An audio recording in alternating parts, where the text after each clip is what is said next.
Bismillah ar-Rahman ar-Rahim. An important question regarding Islamic customs and etiquette is that has Islam obligated Muslims to follow a particular dress code? Has Islam made it mandatory upon Muslim men and Muslim women to wear a certain type of cloth or certain type of clothes? The answer to this question is in the negative. The Quran and the Sunnah of the Prophet have not obligated or made it mandatory upon Muslims to follow any particular dress or to wear any particular dress.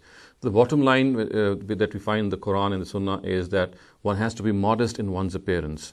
One's own dress should be such that it does not display the contours of the body. It has to reflect haya, which we call in Arabic, or which is called modesty and chastity, for want of a better word in English. So therefore, we can safely say that there is no dress code which the Quran or the Sunnah of the Prophet has made mandatory upon Muslims, whether they are Muslim men or whether they are Muslim women. And the bottom line is, and the principle is, that whatever dress they should wear, it should properly cover themselves. It should not be tight. It should not display the contours, especially organs which have an attraction for the opposite gender. And keeping in view this principle, various Muslim cultures, various Muslim civilizations can adopt any cloth, they can adopt any clothes they want to, as long as they properly cover them and as long as they do not display their organs. They are not a means of sexual attraction for the opposite gender.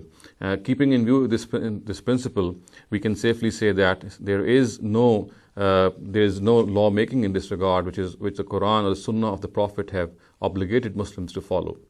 Now, in this regard, we find there are certain narratives which people often quote, and they think that while following these narratives, it is essential that we do not adopt the clothes of certain non-Muslim countries or certain non-Muslim nations.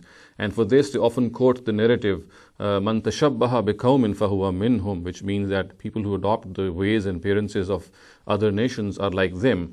Now, I have already talked in detail regarding this narrative in one of my other talks, and I have tried to explain that this narrative has absolutely no bearing to one's appearance or clothes.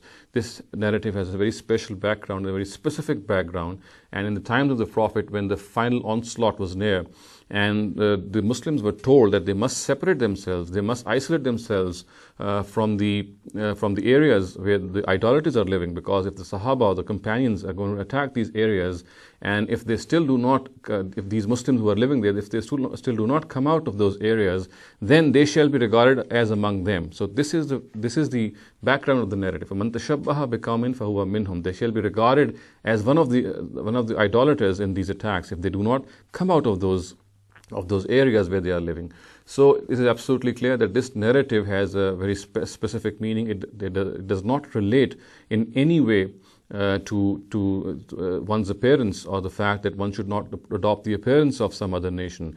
The bottom line here, as I said, is that one should be very modest in one's appearance, of course, and of course another understood thing is one should not wear dresses or clothes which are exorbitant, which are very expensive, and they are means of a show off for other people. So if we follow this directive of the Quran and of the Sunnah of the Prophet, that primarily it is modesty, it is the haya which is found in a Muslim man and a Muslim woman, which inspires him or her to wear clothes which properly cover them and which are not a means of displaying their organs before the opposite gender, then we would be fulfilling the directives of Islam regarding the dress code, and we can safely say that the dress code of Islam is haya. أقول قولي هذا واستغفر الله لي ولكم ولسائر المسلمين والمسلمات.